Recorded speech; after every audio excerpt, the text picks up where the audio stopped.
안녕하세요. 조용호 선생입니다. 자, 오늘은 컬러리스트 산업기사와 컬러리스트 필기 대비 25번째 시간입니다. 마지막 과목이죠. 5번째 과목인 색채 디자인 네 번째 시간이죠. 네 번째. 5번째가 아니고 네 번째 시간입니다. 헷갈려요, 자꾸. 자, 우리 전 시간에 우리가 이제 디자인이 무엇이냐에 대해서도 배웠었고요. 그리고 디자인의 역사를 배웠습니다. 그리고 디자인에 관련한 지식 체계가 그렇게 많지 않다라고 했었어요. 그죠? 왜냐하면은 디자인은 다양한 분야와 함께 존재하기 때문에 그 분야의 지식도 같이 배워야 된다라고 얘기를 했었습니다.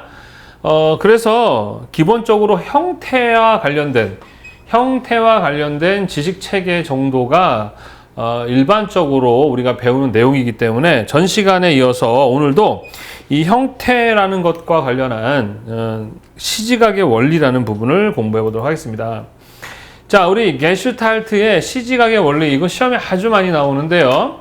게슈탈트의 시지각의 원리라는 게 뭐냐 그러면 게슈탈트라는 말 자체가 독일어입니다. 독일 말로 형태라는 뜻이에요. 그래서 게슈탈트라는 이 집단은 형태학을 연구하는 그러한 집단을 우리 게슈탈트라고 하는 것이고 독일 말이다라고 생각하시면 됩니다. 이거를 시작한 대표적인 인물은 누구냐 그러면 독일의 심리학자인 막스 베르트하이머라는 사람이 있어요. 베르트하이머가 뭐 여행을 여름에 뭐 이렇게 가게 됐나 봐요. 그래서 이제 기차에 딱 앉아 있는데 뭐 온도 차이가 있을 수 있죠. 뭐 바깥에는 차갑고 안에는 따뜻하게 되면 뭐가 서리가 끼겠죠, 그죠? 그 서리 이 불투명한 이 창문을 통해서 밖을 이렇게 봤는데 밖의 풍경이 잘 보이지는 않잖아요, 그죠? 그런데 밖의 풍경이 다 인지가 되는 거예요. 자, 그것을 착안해서 만든 게 뭐냐? 도대체 사람들은 어떤 시각 보는 것을 있는 그대로 직관적으로 보는 게 아니구나. 어떠한 것을 볼 때 사람들은 사람들마다 자기가 가지고 있는, 우리가 예전에 심리학 배울 때 기억색이라는 거 배웠었죠. 그죠? 자기의 경험, 자기의 어떠한 기억색, 이런 걸 바탕으로 해서 판단하는 거구나라는 것을 생각하게 됩니다. 그래서 모든 사람이 똑같은 게 아니라 보는 사람의 마음가짐, 우리 교재에 나와 있어요. 주의의 항태, 흥미나 관심 정도, 과거의 기억이나 경험 등에 의해서 크게 달라질 수 있다라는 걸 알게 돼서 이제 연구를 시작한 건데, 사실 우리가 이제 디자인 공부하는데 이 내용을 갖다 쓰지만 사실은 이 게슈탈트 시지각의 원리는 심리학, 즉 그 정신과 치료의 목적으로 사용을 하던 그러한 이론이에요.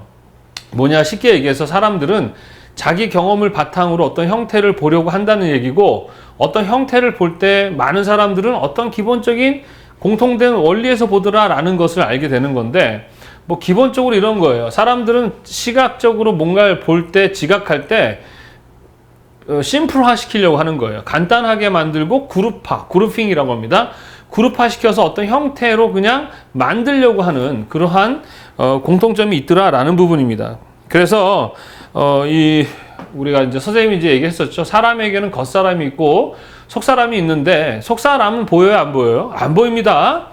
겉사람을 통해서 속사람을 봐야 되는데, 그 속사람의 마음과 겉사람이 항상 일치하나요?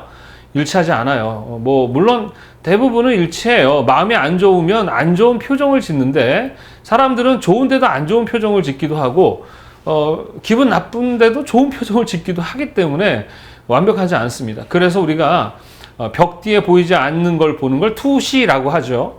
사람의 마음을 보는 걸 투사라고 얘기합니다. 바로 그 투사할 때 사용하는 그런 어떤 심리적인 그런 투사용으로 만들어진 이론인데, 우리도 마찬가지 어떤 형태학적 개념에서 사람들이 어떻게 형태를 인지하고 그것에 대해서 지각하는가. 우리가 색채 지각은 색을 어떻게 보고 지각하는가의 문제라면, 게슈탈트의 시지각의 원리는 사람들은 어떤 형태를 보고 어떻게 지각하는가에 대한 이야기예요. 이론들이 되게 많습니다만, 그 중에 이제 시험 문제 제일 많이 나오는 게 뭐냐? 게슈탈트의 기본적인 시지각 원리는 이 네 가지로 기본을 두고 있는데, 첫 번째 근접의 원리, 두 번째 유사의 원리, 세 번째 연속의 원리, 네 번째 대비의 원리예요. 자, 우리 원리 또는 뒤에 법칙 이런 말이 있죠. 이거는 선생님 저번에 진리, 법칙, 이론 세 가지에 대한 얘기를 했었죠. 절대 거짓이 없는 것, 오류가 없는 것을 우리는 진리라고 하죠. 세상에는 진리가 있다 없다 많지 않아요. 있어봤자 어떤 것이에요? 사람은 죽는다. 뭐 요 정도밖에 없습니다. 대부분은 이론이고 그 다음에 론 이제 검증해가고 실험해가는, 그러다가 어느 정도 대부분이 그렇더라 하면 그때 이제 법칙이라든가 원리라는 말을 사용하는 거예요. 그래서 이러한 원리에 의해서 사람들은 어떠한 형태를 보고 지각하는데 첫 번째가 근접의 원리다라는 거예요. 자, 지금 이렇게 형태가 있는데 사실은 이 6개가 다 어떤 거예요? 다 따로따로 되어 있는 거죠. 다른 형태인데 얘네를 하나의 묶음, 이렇게 하나로 형태로 보는 거예요. 그래서 6개지만 3개의 형태가 있다라고 그냥 어떻게 사람들은 그룹핑해요. 군화의 법칙과도 연결됩니다. 하나의 그룹으로 만들고 그 다음에 그것을 뭐로 지각을 해요? 형태로 지각을 해버립니다. 예, 그래서 사람들은 근접한 형태들을 하나의 그룹화시키고 그걸 형태로 지각하려고 하더라. 그리고 여러분들이 그래서 구름 같은 걸 이렇게 보면은 그냥 구름이잖아요. 근데 구름에서 산이 보이고 토끼가 보이고 뭐가 보이고 다른 게 달인데 아무것도 없는데 달에 토끼가 무슨 뭐 하고 있고 이런 형태들이 보이는 것은 그룹화시키는 거예요. 그리고 그거는 이제 본인의 경험이죠. 토끼를 봐보지 않은 애들은 토끼를 볼 수가 없죠. 그죠? 그래서 이렇게 근접의 원리라는 게 있고, 그 다음 유사의 원리는 뭐냐? 이렇게 따로따로 된 6가지 형태 중에 같은 형태, 비슷한 형태, 유사한 형태를 가진 애들을 마찬가지로 그룹으로 만들고 형태로 지각하더라. 유사의 원리. 연속의 원리는 뭐냐면 어떠한 연속적인 이러한 그 연속 선상의 형태들이 모여 있으면 이거 다 따로 돼 있는 거잖아. 그런데 얘네들을 하나에 뭐로 봅니까? 형태 그룹으로 만들더라. 연속의 원리라는 것이고요. 마지막이 대비 원리가 아니고 폐쇄의 원리입니다. 선생님 자꾸 오타를 써서 죄송해요. 폐쇄의 원리라는 것은 뭐냐면 이렇게 선생님 그림을 그렸어요. 그럼 이거는 뭡니까? 원입니까? 아니죠. 선이죠. 왜냐하면 여기가 뚫려져 있잖아. 그러니까 이건 선입니다. 그런데 사람들은 요 정도는 무시해버리는 거예요. 그냥 이거를 폐쇄해버려서 하나의 원으로 지각을 해버리는 그러한 특징들을 갖더라라고 누가 이 게시탈트의 시지각 원리 이론이 이렇게 4가지가 있습니다. 시험 문제 아주 많이 출제가 되는 부분이기 때문에 꼭 암기를 하셔야 돼요. 시지각의 원리, 사람들은 어떤 형태를 보면서 어떤 공통된 그런 반응, 지각 반응을 일으키는가에 대한 이 사람들의 주장인 거예요. 아셨죠?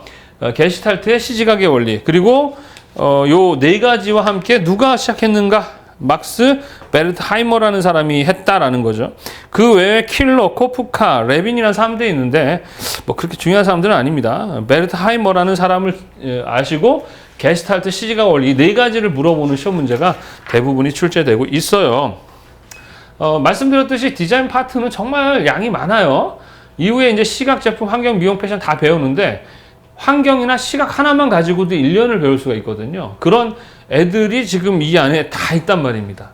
그러니까 다행인 것은 생체 관리처럼 미시적인 문제가 나온다면 정말 끝없이 어려운 문제가 되겠죠. 그건 다행히도 좀 개괄적인 이렇게 시지각의 원리 이 정도로만 출제되고 있기 때문에 조금 부담이 덜합니다. 자, 그 다음에 시지각의 원리와 함께 도형과 바탕의 원리라는 게 있습니다. 자, 사람들은 어떤 형태를 볼 때 내가 어떤 형태, 그러니까 주가 되는 형태가 있고 보조가 되는 형태가 있죠. 보통 어떤 게 주가 됩니까? 사람들이 관심이 있는 것이 주가 돼요.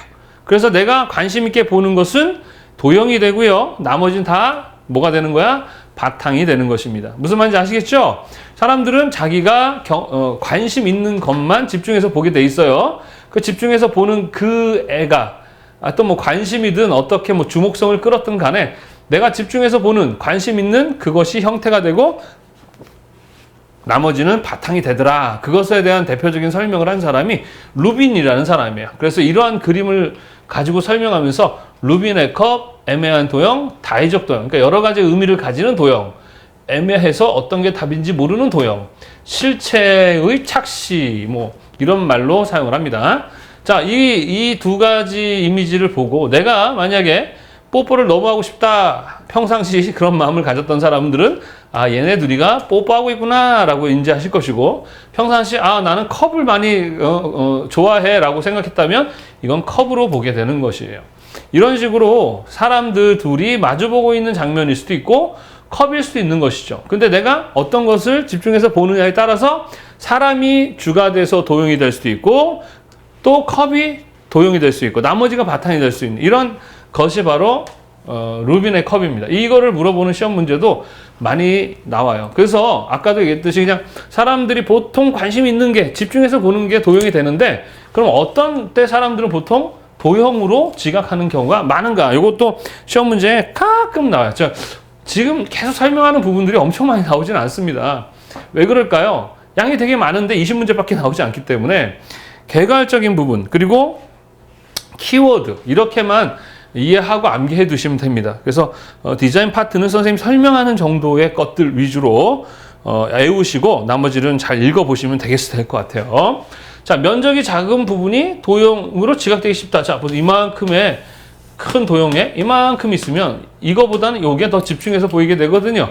그러면 얘가 도형이 되면 나머지는 바탕이 되는 경우에. 그래서 보통 이게 도형이 되고 이게 바탕이 되는 경우가 많다. 물론 아닌데요, 선생님. 저는요, 저 바탕이 도형인데 이런 사람도 있죠, 당연히. 완전히 막 이거야 저거야 이건 없어요. 사람마다 삶이 다르고 경험이 다르기 때문에 다 달라요, 당연히. 그런데 사람들은 어떤 공통된 환경에 노출되고 같이 함께 어떤 그 공통된 문화를 살다 보면은 어떻게 됩니까? 좀 비슷한 선호도를 갖는 거죠. 그래서 선생님이 얘기했잖아. 선호도라는 것은 너나 나나 완전히 똑같이 좋아하는 게 아니라 비교적 그것을 더 좋아한다라는 개념이지, 엄마 좋아, 아빠 좋아 이런 개념 아닙니다. 자, 그 다음에 대칭형이 비대칭형에 비해서 도형으로 지각되기 쉽다. 왜냐하면 대칭형 자체가 좀 더 안정감이 들기 때문에 그래요. 둘러싸인 형태가 도형이 되기 쉽다. 둘러싸고 있는 도형들, 어떤 형태를 둘러싸고 있는 애들이 눈에, 하여튼 기본적으로 눈에 잘 띄는 애들, 안정감 드는 애들, 가독성이 높은 애들, 이런 애들이 도용이 될 가능성이 상당히 높습니다. 자, 이거 뭐 대충 여러분 읽으면 알 수 있는 것이에요. 자, 무늬가 있는 형태가 없는 것보다는 도용이 되어 보이고, 밝고 고운 것이 도용이 되기 쉽고, 난색이 한색보다 눈에 잘 띄죠? 네, 도용이 되기 쉽고, 외곽선이 있는 형태가 도용이 되기 쉽고, 가까이의 것이 멀리 있는 형태보다 도용이 되기 쉽고, 수직과 수평의 형태가 도용이 되기 쉽고, 위에서 아래보다 아래에서 위로 올라가는 형태가 도용이 되기 쉽다. 자, 즉 눈에 잘 띄고 주목성이 높고 안정감이 들고 사람들에게 잘 눈에 띄는 애들이 도용이 될 가능성이 높다. 이렇게 이해하시면 되겠습니다. 자, 그래서 일단 요 안에서도 내용이 많은데 보통 얘가 시험 문제에 많이 나와요. 얘도 좀 가끔 나오고, 선생님 설명한 부분들에서 뭐 가끔 한 번씩 이렇게 돌아가면서 나오기 때문에 잘 이해해 두시면 좋겠습니다. 자, 그리고 근데 형태 관련해서도 알아야 될 게 뭐냐 그러면 착시라는 것입니다. 착시. 착시는 시각적 착각을 이야기합니다. 있는 그대로 우리가 직관적으로 보고 똑같이 모든 사람들이 똑같이 보고 똑같이 이해하면 좋은데 그렇지 않다고 했었죠. 그죠? 선생님도 이렇게 강의를 하다 보면 저의 이제 어떤 쓸데없는 소리를 하다 보면 좀 사회적 문제라든가 이런 거를 이야기할 때가 많아요. 요즘에는 안 해요. 왜 그러냐면 하도 뭐라고 하셔가지고 굳이 왜냐면 사람마다 다 다를 수 있잖아요. 그죠? 안 합니다. 그리고 이제 그 유튜브 그 회원수가 많이 구독자가 많이 늘어나면서 이제 말도 조심해야 될 때가 된 것 같아요. 막 내가 나는 정말 편안하게 이렇다라고 얘기하는데 듣는 사람들에 따라서 다르게 해석을 하고, 또 나는 그 사람을 공격하려고 얘기하지 않았는데 그 사람이 상처받고 열이 받나 봐요. 그래가지고 막 댓글에다가 막 뭐라고 하시는 분들 계세요. 예, 그래서 우리가 어떤 것을 보는 것 자체에 나의 어떤 심적 상태, 나의 경험 이런 것에 따라서도 달라지지만 우리 인간이 갖고 있는 피지컬적인, 그러니까 시각적인 문제와 뇌 문제, 경험 문제 이런 다양한 여러 가지에 의해서 자기의 어떤 주관적 해석이죠. 하여튼 이러한 어떤 생리적 작용에 의해서 어떤 형태를 볼 때 착각을 일으키는 것, 그게 바로 착시입니다. 그래서 여러 가지가 있는데 그 중에 첫 번째가 방향의 착시입니다. 자, 두 개의 선이 이렇게 있죠. 두 개가 이렇게 있습니다. 근데 하나는 이런 식으로 방향으로 가고 또 하나는 요렇게 갔을 때 형태가 이렇게 약간 굽어 보이거나 하는 그런 것이 바로 방향의 착시. 분명히 선은 선인데 주변에 있는 애들에 의해서 선이 굵어 보이고 이런 게 있어서 방향의 착시죠. 기둥도 마찬가지. 우리 이렇게 잘 빠진 기둥이 있을 때 이 기둥이 직선으로 되어 있는 기둥이면 만약에 멀리서 보게 되면 어떻게 보이느냐? 그럼 이렇게 둥글게 보입니다. 분명히 직선의 기둥으로 만들었는데도 볼록하게 보이죠. 실제로는 직선인데 우리가 어떤 환경적인 피지컬적인 여러 가지 어떤 착각에 의해서 이렇게 엔타스틱 기둥이라고 그래요. 이렇게 항아리처럼 보이게 됩니다. 그럼 만약에 잘 빠진 그러한 기둥을 만들고 싶으면 어떻게 해야 되겠어요? 약간 이렇게 안쪽으로 들어가는 그러한 식의 기둥을 만들어야 잘 빠진 기둥처럼 보이는 거죠. 자, 이런 어떤 시각적 착각을 모르면 이런 부분에 있어서 건축할 때 시행착오를 겪겠죠. 그죠? 예, 그런 부분들입니다. 그 다음, 거리의 착시라는 게 뭐냐? 똑같은 평면상에 있는데 얘가 더 가까워 보이고 얘가 더 멀리 보이는 그런 느낌이 나죠. 그죠? 예, 바로 그게 거리의 착시입니다. 원근감이 느껴지죠. 분할의 착시는 이 거리와 이 거리는 같아요. 근데 분할되어 있는 애가 얘보다 훨씬은 아니고 약간 길어 보이는, 실제는 같은데 길어 보이는 그런 착각이 듭니다. 분할의 착시라고 하죠. 자, 길이의 착시, 요거는 조금 시험 문제에 그래도 좀 나오는 편입니다. 뮬러 라이어의 도형이라고 해요. 요것도 함께 암기를 해 두셔야 되겠습니다. 여기와 여기는 같은 선인데 선이 안쪽으로 있느냐, 선이 바깥쪽으로 있느냐에 따라서 같은 선인데 바깥쪽에 있는 애가 더 길어 보인다라는 것이에요. 분명히 같은데 어떻게 해요? 착각에 의해서 이렇게 길이가 달라 보이는 이러한 착시를 길이의 착시, 뮬러 라이어의 도형이다라는 부분까지 암기해 두시기 바랍니다. 자, 그 다음 각도의 착시입니다. 요 가운데 있는 각도가 둘 다 똑같은데 주변의 각도가 짧냐 넓냐에 따라서 이 각도가 달라 보이는 착시, 그게 각도의 착시입니다. 자, 그 다음 크기의 착시는 뭐냐 그러면 이 안에 있는 원은 둘 다 똑같아요. 그런데 주변이 작냐 크냐에 따라서 얘가 더 커 보입니다. 우리 사람들도 그래요. 상대적으로 내가 커 보이기도 하고 작아 보일 때 사실 혼자 살고 혼자 있으면 자기가 잘났는지 못났는지 모르는데 자꾸 나보다 좀 더 뛰어난, 더 나은 삶을 사는 사람을 보면서 나는 작아 보이고 나는 그냥 난데 또 나보다 조금 못난 사람 보면 자신감이 생겨서 좀 커 보이고 이런 것처럼 이 크기의 착시는 그런 거거든요. 근데 사실 사람이라는 게 그러지 않을 수가 없죠. 뭐 선생님 안 그러나 저도 그래요. 저보다 좀 잘나신 분들 보면 좀 기가 죽고 좀 그러는데 그래도 과거에 비해서는 많이 이제 정신적 수양과 함께 자아의 어떤 정체성 훈련을 많이 하다 보니까 예전만큼은 그렇게 기죽지는 않습니다. 누구 앞에서도 조금 이렇게 잘 지내는 편인데 하루아침에 되진 않아요. 어렵습니다. 근데 우리 젊은 친구들은 이제 그런 부분이 훈련이 많이 안 돼 있기 때문에 아마 되게 괴로울 건데 항상 이렇게 생각하세요. 나는 나예요. 내가 다른 사람과 똑같이 그렇게 살 필요 있다 없다?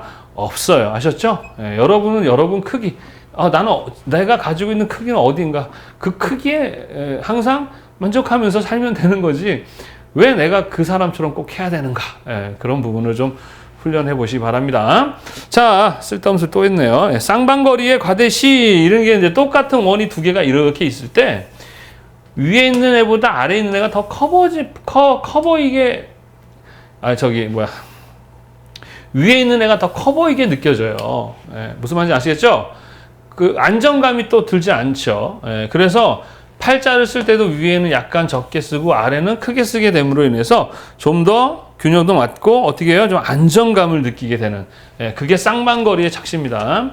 자, 그 다음 수직과 수평의 착시인데 이 거리와 이 거리는 같은데 이 거리가 얘보다 더 길게 보이는 거예요. 그러니까 똑같은 직선인데 수평이냐 수직이냐에 따라서 달라 보이는 이러한 착시를 우린 수직 수평의 착시라고 합니다. 자, 그 다음에 반전실체의 착시, 반전도형의 착시 뭐냐?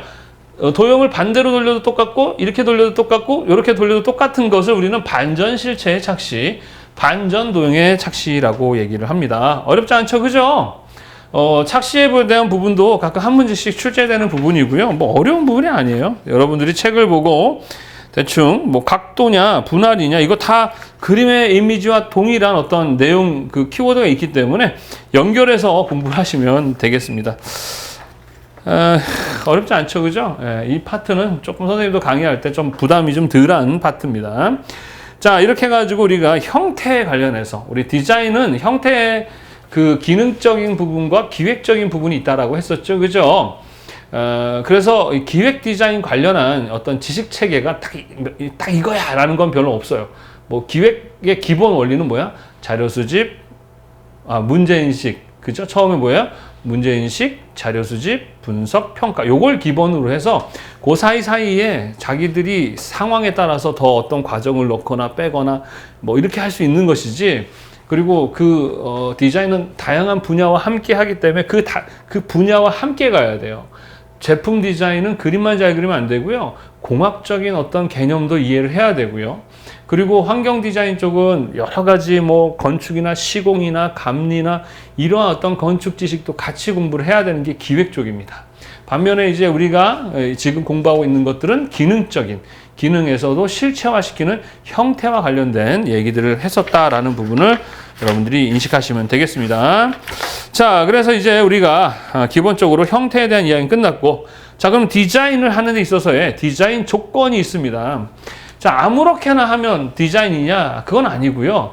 기본적으로 이러한 조건을 맞춰야 디자인이 되는 거다라고 하는 건데, 디자인의 기본적인 어떤 목적은요, 인간을 행복하게 하는 데 있다라고 얘기했었습니다. 근데 그 행복이라는 것은 딱 정해져 있는 게 아니에요. 그리고 모든 분야는 다 사람들이 어떤 행복해지려고 하는 거라고 했었잖아요. 근데 보다 더 배려를 많이 하는 거예요.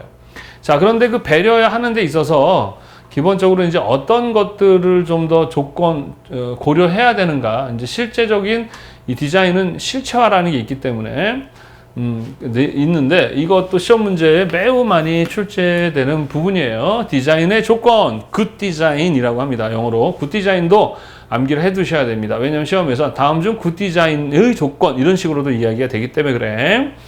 자, 그래서 4가지가 있습니다. 합심 5가지예요. 합심, 경독, 질. 합심에서 경독, 읽으면 즐겁다. 저는 이렇게 읽습니다. 합심, 경독, 질.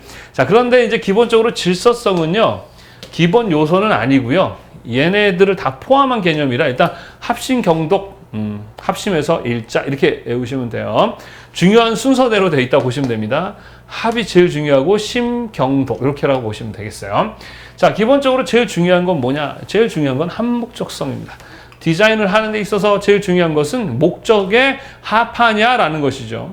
선생님이 사람을 행복하게 하는 방법이 뭐니? 라고 얘기했을 때 우리 학생들한테 강의할 때 그 사람이 좋아하는 걸 주면 된다라고 얘기를 해줘요. 그러니까 내가 나의 경험과 나의 얄팍한 지식으로 뭘 해주려고 하면 안 되고 그 상대방이 원하는 게 뭔지 먼저 분석하고 관찰하고 자료를 수집하는 것이 더 중요한 거예요. 먼저 그 사람이 뭘 원하는지를 알면 되거든요. 그게 바로 분석이고 자료 수집하는 그런 것입니다. 그래서 그 사람이 원하는 거 알아서 그거 주면 되는 거예요. 그러니까 뭘 주려고 하지 말고 먼저 아는 것이죠. 그러니까 목적에 합해야 되는 거예요. 목적에 합하지 않으면 아무리 다른 게 좋아도 이건 좋은 디자인을 할 수 없습니다. 그게 항목적성. 그래서 다른 말로는 실용성, 효율성, 합리성, 기능성이란 말도 같이 포함되는 개념이다라고 이해하시면 되겠습니다. 자, 그 다음에 신비성인 거예요. 목적. 그래서 뭐 디자인을 정의할 때는 기능과 미 요 2가지를 좋아하는 것이라고 얘기도 합니다. 그러니까 아름다운 것만을 추구하는 게 아니에요. 보기 좋다. 이거는 보기 좋다는 말은 되게 주관적이잖아요. 선생님 어떻게 해요? 잘생겼어요? 계속 물어봐도 대답을 안 하잖아요. 이 얘기하니까 아니에요, 선생님 잘생겼어 이렇게 하는데 그건 이미 끝났어요. 못생겼다는 얘기야. 그 미라는 것은 되게 주관적이잖아요. 근데 저를 못생겼다 하지 않는 분들도 계세요. 그분들이 눈이 뼈서 그러나? 그건 아니고 미라는 것의 기준은 단순히 생긴 것만 가지고 하진 않거든요. 그 사람의 전반적인 어떤 느낌, 그 사람의 성품, 그 사람과의 함께 보낸 시간 이런 것들 다 포함해서 전체적인 평가가 바로 잘생김이에요. 얼굴만 잘생겼는데도 재수없는 사람도 있지만 선생님처럼 못생겼는데 되게 호감이 가는 사람들도 있을 수 있어요. 그죠? 뭐 우리 유재석 씨 솔직하게 인간적으로 생긴 거 보면 못생겼어요. 진짜 메뚜기라는 별명도 너무 잘 졌는데, 그런데 그 사람의 전체를 바라보면 누구보다도 되게 멋있고 잘생겨 보이고 훌륭해 보이지 않습니까? 그죠? 예, 그런 것처럼 미라는 것은 단순히 아름다움이 아니라 그 시대의 어떠한 유행, 스타일, 그다음 그 나라의 민족성, 시대성, 이런 것들을 모두 다, 개성, 이런 것까지 다 포함한 의식이 바로 신미성이다라고 아셔야 돼요. 단순히 보기 좋아, 그건 너만 보기 좋은 거야. 나는 보기 좋지 않죠? 좀 객관화돼야 되는데 주관적인 면이 많지만 하여튼 간에 단순한 보기 좋음이 아니라는 거. 자, 그 다음 경제성이라는 거, 우리 사실 되게 중요해요. 사람들에게 있어서 제일 중요한 게 뭐냐 그러면 이것저것 저거 말하지만 무엇보다 다 돈입니다. 돈. 돈을 제일 사랑해요. 진짜 우리는 돈을 사랑합니다. 선생님은 저도 돈 사랑해요. 돈이 되게 중요하죠. 그래서 디자인에서도 이 경제성을 무시할 수가 없습니다. 쉽게 얘기해서 내가 투자한 대비 더 벌면 그게 경제성이에요.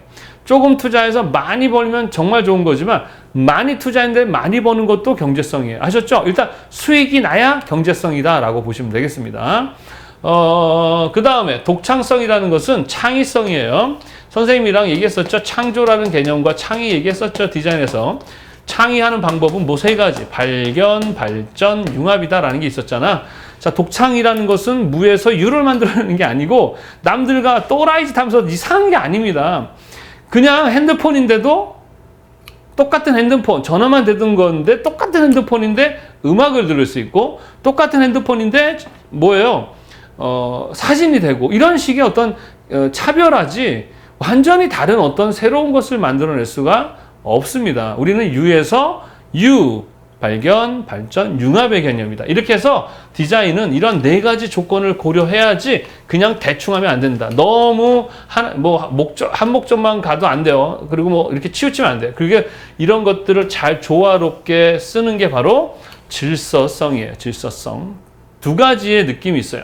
합리성, 비합리성. 합리성이라는 것은 누구나가 다 인정하는 이성적인 객관성입니다.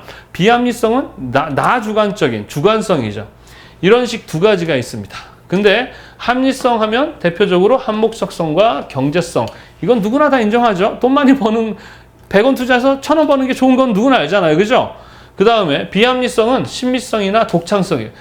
자기는 되게 독창적이라고 얘기하는데 다른 사람들은 아닌데? 이거 나 아는데? 이럴 수 있죠.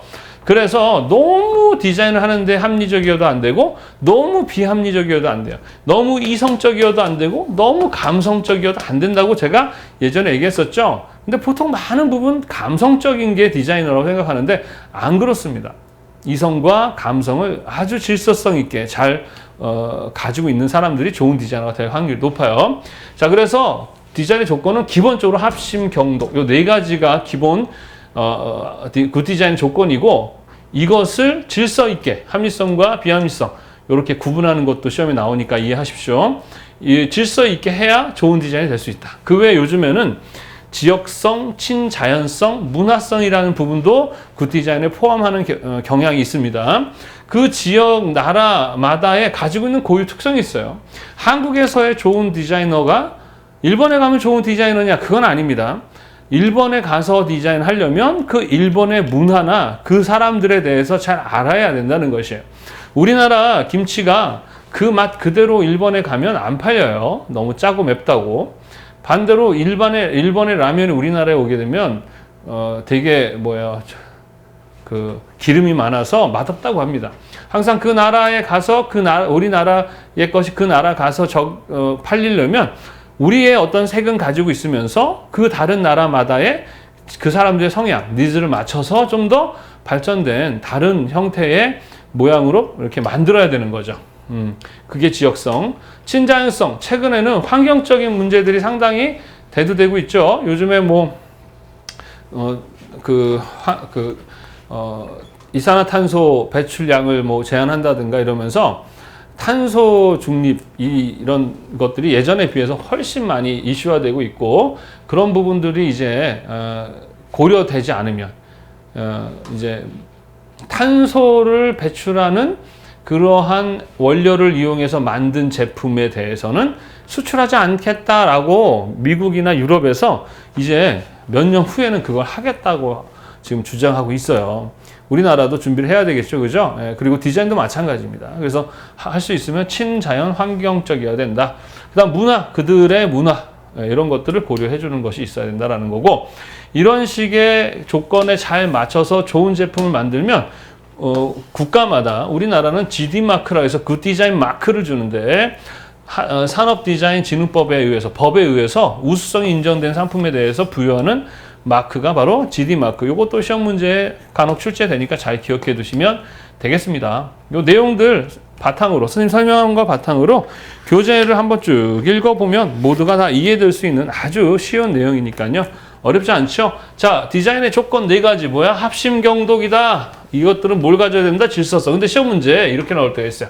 다음 중 디자인의 조건이 아닌 것은 한목조성, 신미성, 경제성, 질서성이라고 나올 때는 질서성이 답이 아닌 거예요. 아셨죠? 질서성은 디자인의 조건이라기보다는 디자인의 조건들이 어떻게 질서를 가져야 되는 부분이라서 이게 들어가기도 하고 나가기도 하는데, 이걸 물어볼 때는 빠지고, 만약에 뭐 한목적성, 신미성, 질서성, 뭐 안시성 이렇게 나오면은 안시성이 답이 아닌, 이런 식으로 참 헷갈리죠. 예, 이렇게 얘를 넣기도 하고 빼기도 하는데, 얘네들이 다 나왔을 땐 얘가 들어가지 않고 얘네 외에 다른 말이 안 되는 게 들어가면 걔가 또 답이 될 수 있다라는 거. 에휴, 그런 문제가 나와서 말씀을 드린 겁니다. 자, 그래서 디자인 조건 어렵지 않죠, 그죠? 예. 자, 그 다음에 이제 교재 우리 색채 디자인의 실무. 자, 지금까지 배웠던 우리 디자인의 기본적 지식을 가지고 써먹어야 되겠죠, 그죠? 예, 그게 실무예요. 배운 것을 써먹는 것, 그게 실무입니다. 그래서 이게 실무랑 이론은 좀 다르죠, 그죠? 현장에 가서 배우면 다른 것들이 되게 많습니다. 그래서 사실 왜 그럴까요? 우리가 나라도 문화가 있듯이 지역에도, 그 지역도 뭐가 있습니까? 문화라는 게 있거든요. 그러니까 내가 기술적인 부분만 가지고 그 조직 안에서 할 수가 없어요. 문화라는 것을 알아야 됩니다. 제가 예전에 제가 축구를 되게 좋아했고, 요즘에 이제 좀 시간이 없고 몸이 아파서 못 하는데 축구를 되게 좋아했었어요. 젊을 때부터. 그래서 군대 갈 때 사람들이 그러는 거예요. 가르쳐 준다는 게, 야, 군대 가면 축구 잘하면 사랑받아, 이래요. 그래서 이제 제가 군대를 가자마자 이제 축구를 했어요. 근데 제가 첫날 첫 경기에 3골을 넣었습니다. 이등병이. 그러면 이제 저는 골을 넣었고 이제 축구를 잘하니까 사랑받겠지 했다가, 경기 끝나고 나서 선임한테 엄청 혼났어요. 개념 없다고. 예, 이 자식이 말이야, 이등병이 어디 감히 공격을 하냐고, 이런 식으로 해가지고 엄청 혼났습니다. 그래서 축구를 잘하면 사랑받는 건 맞는데, 축구도 골키퍼를 잘하거나 수비를 잘하거나 공격을 잘하거나 이런 게 있잖아요. 그래서 2등 문화거든요. 일단 이렇게 가르쳐 줬어요. 너 군대 가면 일단 그 군대 속의 문화를 봐. 되게 권위적이고 폐쇄적인 문화일 때는 너 괜히 공격해가지고 미움 받지 말고 수비나 골키퍼를 목숨 걸고 해야지 라고 이렇게 알려주면 되는 것을 그냥 막연하게 축구를 잘하면 사랑받는다 이렇게 배워가지고 첫날부터 선생님이 찍혀가지고 아주 고생을 했던 기억이 있습니다. 이렇듯 이제 기본적으로 우리가 단순하게 그냥 막연하게 이렇게 그 디자인을 생각하면 안 돼요. 그래서 실무에 가게 되면 먼저 여러 가지 상황들을, 그러니까 창의성이라는 건 뭐냐 그러면 어떠한 문제들이 되게 복합적으로 여러분에게 닥쳤을 때 그것의 문제를 잘 해결해낼 수 있는 거예요. 그냥 도덕도 그냥 도덕 시간에 배웠던 대로 배운 거를 암기해서 그 상황에 써먹는 그런 게 아니죠. 어떤 조건만 창 바뀌면 다른 이야기가 되거든요. 아셨죠? 그렇기 때문에 그런 어떤 상황마다 자기가 대처할 수 있는 그런 어떤 창의성을 갖고 있어야 좋은 디자이너가 되는 건데, 우리 학생들이 보면은 이제 그런 부분들이 좀 오해를 하고 있는 분들이 꽤 많더라고요. 여하튼 간에 디자인 실무. 이것은 이제 우리가 배운 지금까지의 색채 관련한 그리고 디자인 관련한 지식을 가지고 실무에 써먹자. 그럼 디자인의 실무 대표적으로 시각, 제품, 환경, 미용, 패션 외에 등등등등 다양한 디자인들이 있게 됩니다. 그런 디자인에 사용을 하자. 그래서 자, 색채 디자인 실무, 색채 계획이라는 게 있죠. 우리 앞에서 배웠었어. 계획의 개념과 기획의 개념 배웠었죠. 이건 목표죠. 미래의 어떤 목표입니다. 근데 그 목표는 누구나 다 하죠. 이거는 뭐 기업도 할 수 있고 국가기관도 할 수 있고 개인도 할 수 있고 다 할 수 있는 거예요. 어떤 특정한 사람만 하는 게 아니죠. 그죠?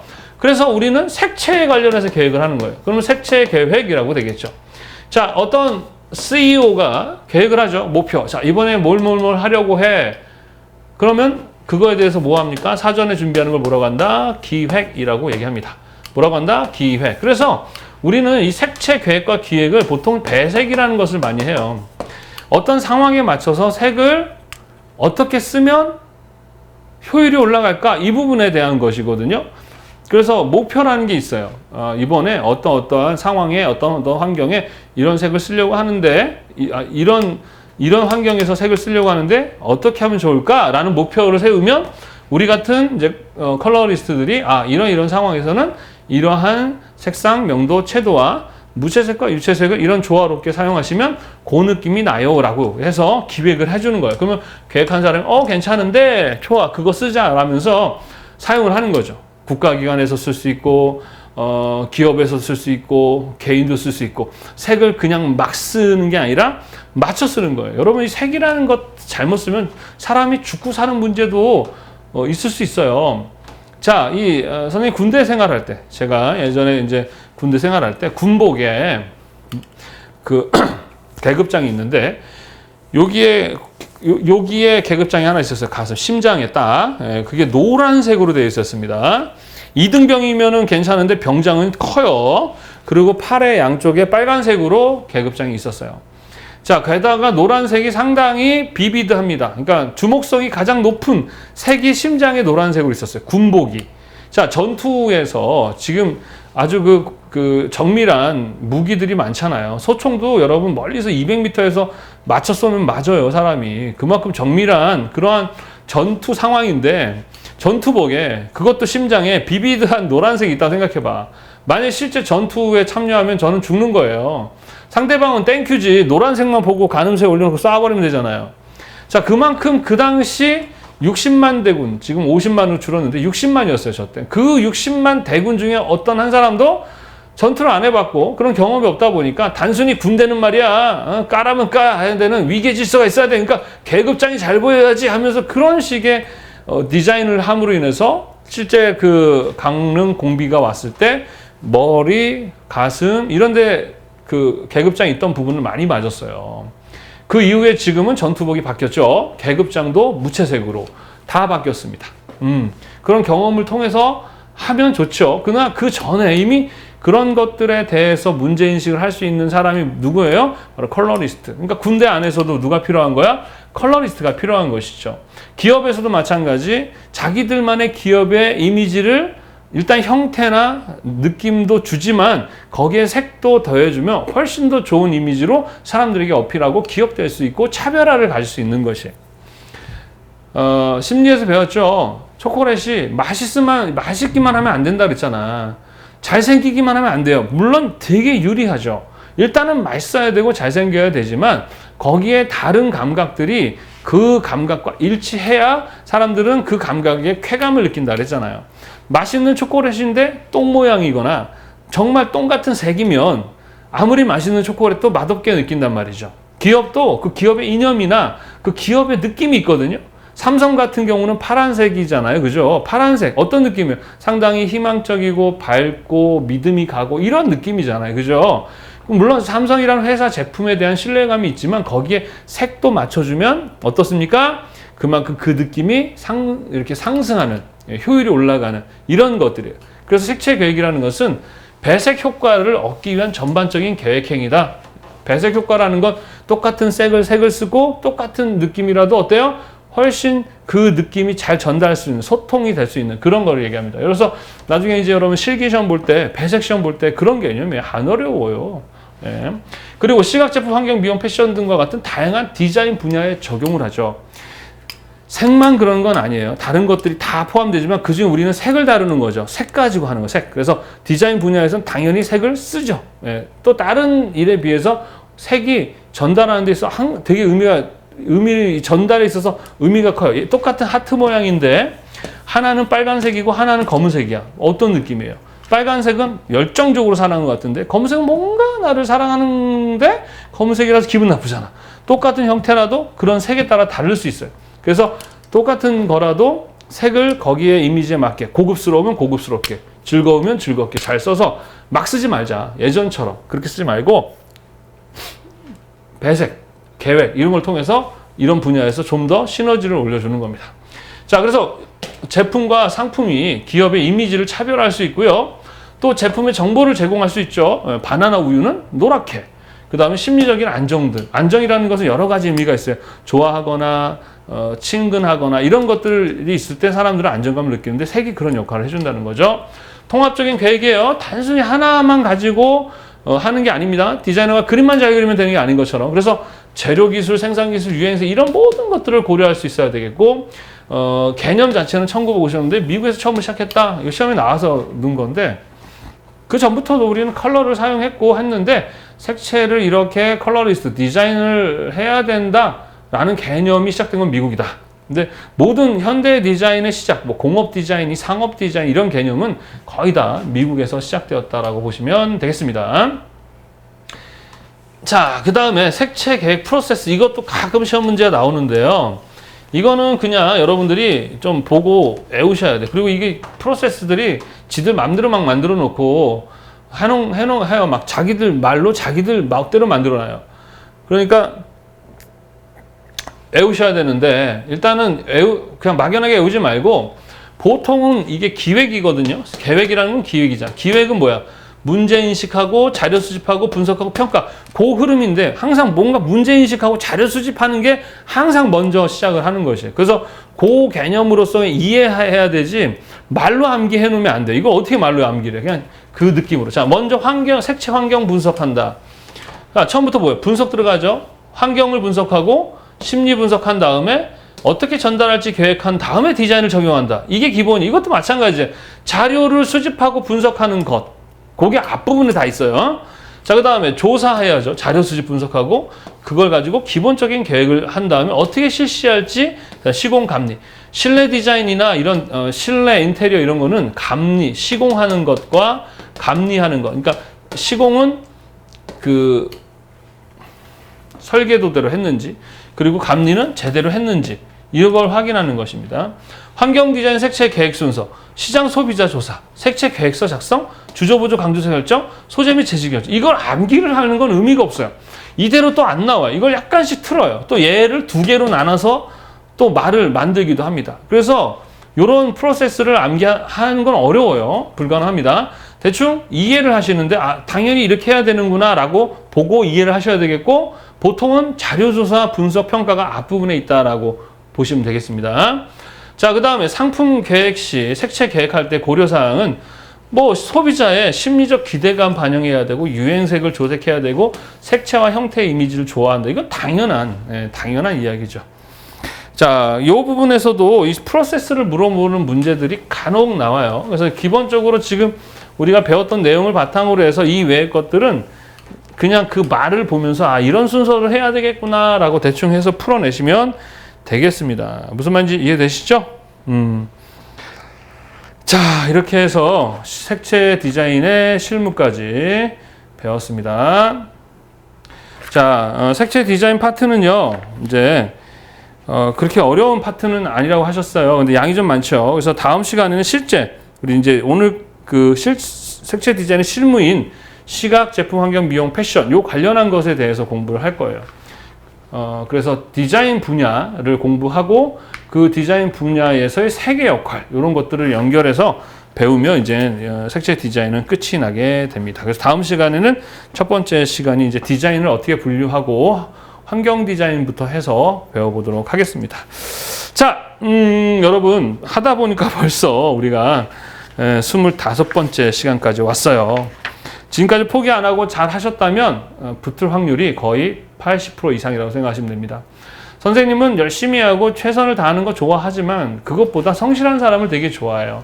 그러니까 조금 못해도 괜찮고 실수해도 괜찮습니다. 우리 학생들이 자꾸만 그래요. 저 잘 못하는데 어떻게 해요? 뭐 어쩌라는 겁니까? 여러분들이 학원을 다니고 돈을 내서 배우러 오는 것은 잘해서가 아니잖아요. 못해서 오는 건 당연한 거야. 그러니까 그거는 여러분이 창피해하거나 문제될 문제가 아니에요. 그건 제가 알아서 해줄 문제지. 여러분은 뭐만 하면 돼? 포기하지 않고 성실하게 열심히 그냥 하라는 대로 잘 따라와 주시면 됩니다. 자, 그래서 이제 얼마 남지 않았어요. 이제 3강 남았습니다. 끝까지 열심히 들어주시고, 그리고 항상 파트가 끝나고 나면 어떻게 하라 했죠? 그쵸? 암기하셔야 됩니다. 읽어보고. 자, 그렇게 해서 마무리하시면 되겠고, 자, 오늘은 여기까지 하도록 하고요. 다음 시간은 또 건강한 모습으로 여러분 뵙도록 하겠습니다. 또 재미없는 강의 듣느라 너무 수고하셨습니다. 감사합니다.